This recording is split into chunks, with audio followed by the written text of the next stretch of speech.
আমি এখন সোমেশ্বর যা আলমোড়া থেকে কৌশানী যাওয়ার পথে ঠিক কৌশানীর 10 কিলোমিটার আগে, সেখানে বিখ্যাত সোমেশ্বর শিব বা সোমনাথ শিবের মন্দির। এটাও চাঁদ রাজাদেরই তৈরি সেই সোমেশ্বর মহাদেব। আলমোড়া থেকে কৌশানী যাওয়ার পথে, আলমোড়া থেকে 40 কিলোমিটার দূরে এবং কৌশানী থেকে 10 কিলোমিটার দূরে সোমেশ্বর মন্দিরের অবস্থান।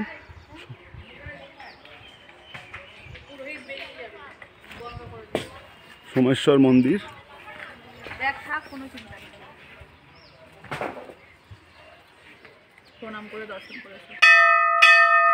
সোমেশ্বর শিব মন্দির আলমোড়া থেকে 40 কিলোমিটার এবং কৌশানী থেকে 10 কিলোমিটার দূরে বিখ্যাত সোমেশ্বর শিব মন্দির।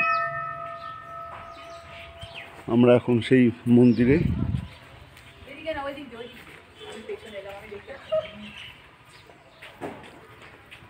এটাও চাঁদ রাজাদের তৈরি বিখ্যাত সেই সোমেশ্বর শিব মন্দির।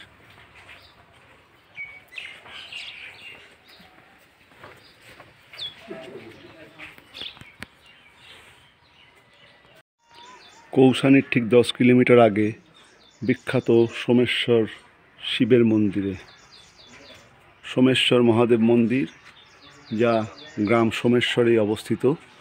সোমেশ্বর মহাদেবের আরেক নাম সোমনাথ মহাদেব। এটা জায়গাটির নাম সোমেশ্বর। কৌশানীর ঠিক 10 কিলোমিটার আগে, অর্থাৎ আলমোড়া থেকে কৌশানী আসার 10 কিলোমিটার আগেই পড়বে। আলমোড়া থেকে 40 কিলোমিটার এবং কৌশানী থেকে 10 কিলোমিটার। এটি একটি প্রবেশ পথ।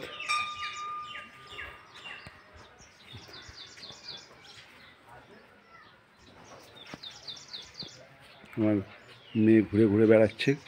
বেশি লোকজন এখন আর আসে না, কিন্তু খুবই বিখ্যাত এই শিব মন্দির। চাঁদ রাজাদের তৈরি এই মন্দির। চাঁদ ডাইনেস্টির এরা এই মন্দির স্থাপন করেছিল। মানে বুঝতেই পারছেন, আজ থেকে প্রায় 1000 বছর আগেকার এই মন্দির, সোমেশ্বর শিব মন্দির।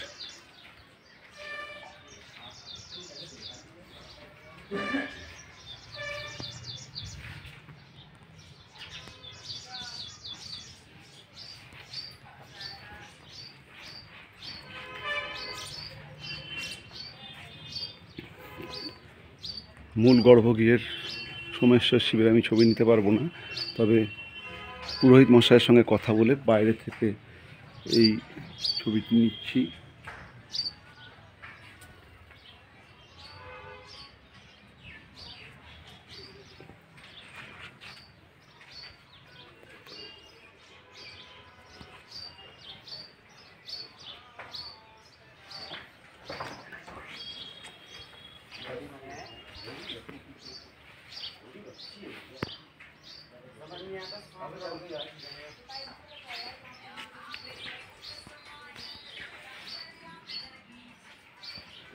সোমেশ্বর মহাদেবের বাইরে আরেকটি শিবমূর্তি রয়েছে, যার ছবি নেওয়া যাচ্ছে। সোমেশ্বর মহাদেবের ভেতরে ছবি নেওয়া যাচ্ছে না।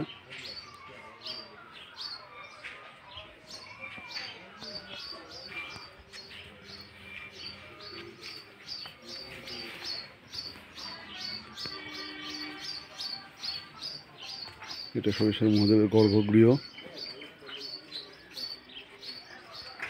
কিন্তু গর্ভগৃহের ওখানে আমি ছবি নিতে পারবো না।